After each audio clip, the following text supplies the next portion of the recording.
નમસ્કાર, આપ જોઈ રહ્યા છો નિર્ભય ન્યૂઝ અને હું છું આપની સાથે રિદ્ધિ. મારી સાથે અત્યારે આમ આદમી પાર્ટીના નેતા સાગરભાઈ રબારી જોડાયેલા છે. સાગરભાઈ, બોટાદના હળદળ કાંડની અંદર જે આખો મામલો ગરમાયો, પ્રવીણ રામ છે, રાજુ કરપડા છે, મહાપંચાયત કરવા માટે આવ્યા, પછી પોલીસ આવી, લાઠીચાર્જ થયો. ખેડૂતોને જ્યારે તમારા નેતાની જરૂર હતી ત્યારે તમારા નેતા નહોતા. ખેડૂતોની જ માગણી, ખેડૂતોની જ લાગણી અને આપણા ત્યાં જે ગ્રામીણ કલ્ચર છે, સંસ્કૃતિ છે, એમાં એવું છે કે મારા ઘરે કોઈ મહેમાન તરીકે આવ્યું હોય અને એની સાથે કોઈ દુર્વ્યવહાર થાય તો એ મારા માન મર્યાદા ઉપર ઘા સમાન હોય છે. એટલે ત્યાંના ખેડૂતોને જ આગ્રહ કો તો આગ્રહ અને ફોર્સ કો તો ફોર્સ એ હતું કે અમારા ગામમાંથી અમે તમને પોલીસને હાથ નહીં લગાવવા દઈએ. એટલે એ જ ગામ લોકોએ જ એમને લિટરલી ઢસડીને કહીએ તો ઢસડીને કે અમારા ગામમાં અમે હાથ નહીં લગાવવા દઈએ, આ અમારા ગામની ઇજ્જતનો સવાલ છે, અમે તમને એકવાર તમારા ઘરે પહોંચાડી દઈશું, પછી જે થાય તે તમે જાણો, પોલીસ જાણે, પણ અમારા ગામમાં નહીં જ. એટલે એ જ ખેડૂતોએ, એ જ ગામ લોકોએ આ બંને નેતાઓને ગામની બહાર કાઢ્યા હતા. એટલે સન્માનપૂર્વક, એવું નહીં કે હળદૂત કરીને કાઢ્યા હતા, સન્માનપૂર્વક, કારણ કે એમને એમના ગામની પ્રતિષ્ઠાનો સવાલ લાગતો હતો. ખેડૂતોને જ્યારે જરૂર હતી, કાનૂની પ્રક્રિયામાં જ્યારે જરૂર પડે ત્યારે આમ આદમી પાર્ટી મજબૂતીથી એમની સાથે ઊભી હતી. બોટાદ કોર્ટમાં જ્યારે રજૂ કરવામાં આવ્યા તો ત્યાં હું પોતે હતો, અમારા ધારાસભ્ય શ્રી હેમંતભાઈ ખવા હતા, અમારી આખી લીગલ ટીમ હતી અને અમારી લીગલ ટીમ ઉપરાંત બોટાદનું ઓલમોસ્ટ આખું બાર એસોસિએશન ત્યાં ખેડૂતોની સાથે સમર્થનમાં ઊભું હતું. એમણે જે મદદની અમને જરૂર પડી, ખેડૂતોને જરૂર પડી, એ બોટાદ બાર એસોસિએશને કર્યું છે. એટલે ખેડૂતો ન ગઈકાલે એકલા હતા, ન આજે એકલા છે, ન ભવિષ્યમાં એકલા રહેશે. એ ખેડૂત પરિવારો જે જેલમાં છે, જે લોકો, એમના પરિવારોના બાળકોની દિવાળીની ચિંતા પણ અમે કરીશું. આ હું તમારા માધ્યમથી ગુજરાતના ખેડૂતોને, ગુજરાતની જનતાને આશ્વસ્ત કરું છું, ખાતરી આપું છું કે કોઈ ખેડૂત એકલો નથી. આખી પાર્ટી મજબૂતીથી એમની સાથે ઊભી છે અને જ્યાં સુધી કડદા પ્રથા બંધ નહીં થાય ત્યાં સુધી માની લો કે 2, 3, 4 નેતાઓ જેલમાં ગયા તો બીજા નેતાઓ આવશે પાર્ટીમાંથી, આંદોલન ચાલુ રહેશે અને આ કડદા પ્રથા બંધ થશે. આ બાબતમાં કોઈએ લેશ માત્ર શંકા રાખવાની જરૂર નથી. આજે જે ભાજપની સરકાર પોલીસના બળે ફૂંફાડા મારી રહી છે, આ જ સરકાર, હું તમને ખાતરીપૂર્વક કહું છું કે ઘૂંટણીએ થઈને આ કડદા પ્રથા બંધ કરશે. પણ ક્યારે? કારણ કે જો બંધ કરવું હોય તો 12 વર્ષથી ચાલે છે. તમારા ઘણા બધા જે નેતાઓ છે લડી રહ્યા છે, પણ સરકારને સમજવું જ નથી. તો પછી ખેડૂતોનો મુદ્દો સોલ્વ કઈ રીતે કરશો હવે? કારણ કે નેતાઓ જે લડે છે જેલમાં જશે. ગુજરાતની ધરતી નેતાવિહીન નથી. એક નેતા પછી બીજો નેતા આવે છે. કડદા પ્રથાનું જે આંદોલન છે એ હજી હમણાં શરૂ થયું છે. કપાસની સિઝન પણ હવે શરૂ થઈ રહી છે. મુખ્ય કડદા કપાસમાં થાય છે.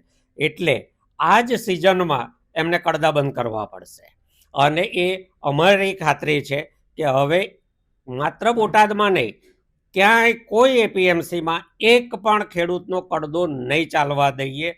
જ્યાંથી અમારા ધ્યાન પર આવશે કે અહીંયા કડદો થાય છે ત્યાં આમ આદમી પાર્ટીના નેતાઓ જઈને ઊભા રહેશે. એ વેપારીઓના લાયસન્સ રદ કરાવીશું. એપીએમસીની જો કોઈ લાચારી હશે બોર્ડની, ચૂંટાયેલા ડાયરેક્ટરોની, તો અમે બીજા કાનૂની માર્ગો પણ લઈશું, પણ કડદા પ્રથા બંધ કરાવી દઈશું. એ બાબતમાં અમે એકદમ દ્રઢ નિશ્ચય છીએ. હવે ખેડૂતનો કોઈ કડદો નહીં ચાલે. આમ આદમી પાર્ટીના નેતાઓ ભાવનગર ક્યારે જશે? 2 દિવસ પહેલાની જે ઘટના સામે છે, ખેડૂતની સાથે કડદો થયો છે, કપાસ વેચવા જાય છે ત્યારે. આવી છૂટક ઘટનાઓ ક્યાંકથી વિડીયો આવે છે ત્યારે અમારા ધ્યાનમાં આવે છે. અત્યારે અમારી પહેલી પ્રાથમિકતા હતી કે જે ખેડૂતોના જામીન માટે પ્રોસેસ કરવાનો છે એ પ્રોસેસમાં અમે લાગેલા છીએ. આજે આ કડદા પ્રથાની વિરુદ્ધમાં જ કાર્યક્રમ છે પાર્ટીનો. એટલે આ કાર્યક્રમ જેવો પૂરો થાય તો અમારી લીગલ ટીમ આ લોકોની લીગલ પ્રોસેસ કરતી હશે. 2-3 નેતાઓ એ લીગલ પ્રોસેસમાં ખેડૂત પરિવારોની સાથે ઊભા રહેશે. ત્યારે બીજા નેતાઓ ગુજરાતની જુદી જુદી એપીએમસીમાં જવાના છીએ.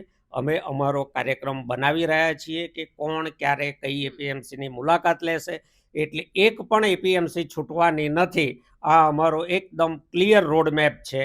આગળનો કાર્યક્રમ વિગતવાર જે છે એ અમે આજના કાર્યક્રમ પછી જાહેર કરીશું. પણ કડદો ભાવનગર હોય કે બોટાદ હોય, કોઈ એપીએમસીમાં હવે નો મોર કડદા. આ સાથે જે હળદળ કાંડની અંદર થયું, નિર્દોષ લોકોને મારવામાં આવ્યા છે, આમ આદમી પાર્ટીના કયા કયા એવા નેતા છે કે જે લોકોની મુલાકાતે ગયા છે? હેમંતભાઈ ખવા ગયા છે, રાજુભાઈ સોલંકી ગયા છે, બ્રિજરાજ સોલંકી ગયા છે, હું ગયો છું. ત્યાં નાના બાળકો પણ, કોઈના પપ્પા પકડાયેલા હતા તો નાના બાળકો પણ આવ્યા હતા, બહેનો પણ આવ્યા હતા. આ બધાને અમે મળ્યા છીએ. અને હવે અમારો આગલો કાર્યક્રમ છે કે આ દરેક પરિવારના ઘરે અમારા નેતાઓ જશે. કોણ ક્યાં જશે એ અમે અમારું શિડ્યુલ બનાવીશું. પણ કોઈ પરિવાર દિવાળીમાં નિરાશ ન રહે, એની દિવાળી ન બગડે. જ્યારે એમનો મોભી જેલમાં છે તો દિવાળી એમની સારી રીતે થાય એ જોવાની જવાબદારી પાર્ટીની છે, વ્યક્તિગત અમારી નેતૃત્વની છે. અને એ જવાબદારી અમે સુપેરે નિભાવીશું એવું નિર્ભય ન્યૂઝના માધ્યમથી ગુજરાતના તમામ ખેડૂતોને પણ ખાતરી આપું છું, ખેડૂત હિતેચ્છુઓને પણ ખાતરી આપું છું.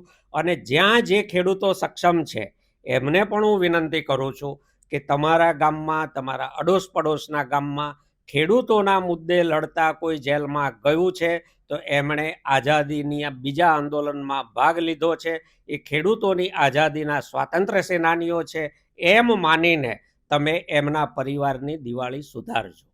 આજના કાર્યક્રમની મુખ્ય માંગણીઓ શું છે? જે બે માગણીઓ જૂની છે, જેનાથી આંદોલનની શરૂઆત થઈ છે, એ જ આજની પણ માગણીઓ છે. કડદા પ્રથા સદંતર બંધ કરવામાં આવે.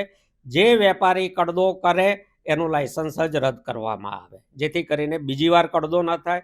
અને બીજી ત્યાં જે પ્રથા ચાલે છે કે માલ વેચ્યા પછી ખેડૂતે વેપારીના ગોડાઉન સુધી પહોંચાડવાની ત્યાં પ્રથા છે, એ પ્રથા ઉપર ચોકડી મારવામાં આવે. ખેડૂતની જવાબદારી છે એપીએમસી સુધી માલ લાવવાની. જેવો સોદો થયો કે પૈસા ગણી અને માલ ત્યાં જ ખાલી કરવાનો હોય છે.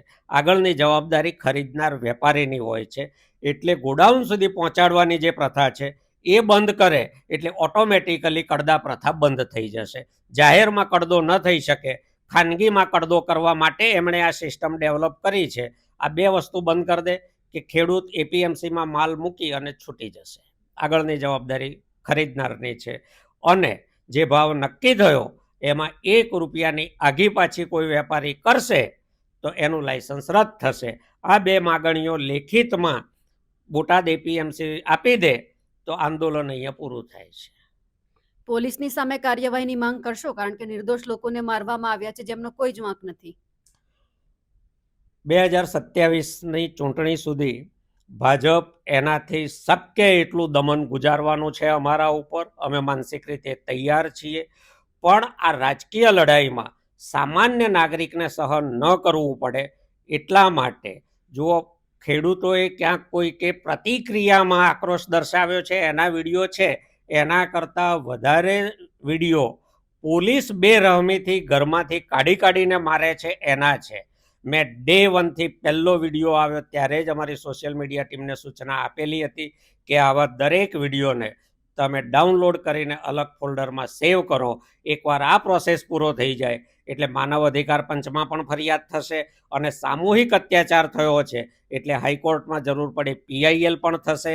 જે કોઈ પોલીસે એક પણ દંડો મારવાનું પાપ કર્યું છે ખેડૂતને, એને અમે છોડવાના નથી. અમારી સહાનુભૂતિ નીચલા પોલીસ સ્ટાફ સાથે છે, એમને ઉપરના ઓર્ડરોને ફોલો કરવાના હોય છે.